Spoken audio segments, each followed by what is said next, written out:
இன்னைக்கு கமலசுந்தரம் ஐயா, நீங்க கொடுக்குற ஒவ்வொரு ருத்ராட்சத்துலையும் மருந்தும் இருக்கு, மந்திரமும் இருக்குடா நீங்க சொல்லி கொடுத்துட்டு இருக்கு.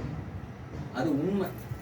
இன்னைக்குள்ள மனுஷங்கிட்ட இந்த மரத்துல இருக்கிற கட்டையை கொண்டு போயிட்டு வீட்டுல தண்ணியில போட்டு பூஜை பண்ணி நீ அந்த தண்ணியை டெய்லி எடுத்து கூடி உனக்கு எல்லாமே நல்லபடியா நடக்கும்னு சொன்னா செய்வான். அதே அந்த கட்டையை எடுத்துட்டு போய் தண்ணியில போட்டு வச்சு குடிடா உனக்கு உடம்பு சரியாயின்னு சொன்னா செய்ய மாட்டான்.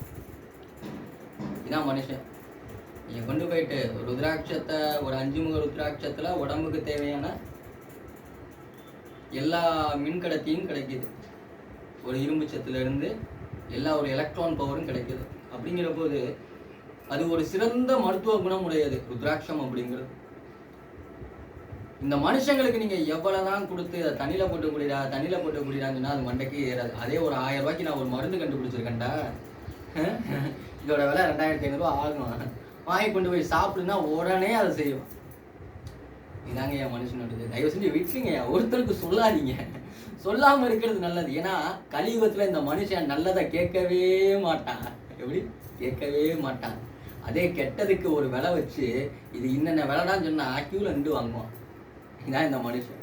என்னங்கய்யா, இது என்ன தெளிவா எடுக்கலாம்.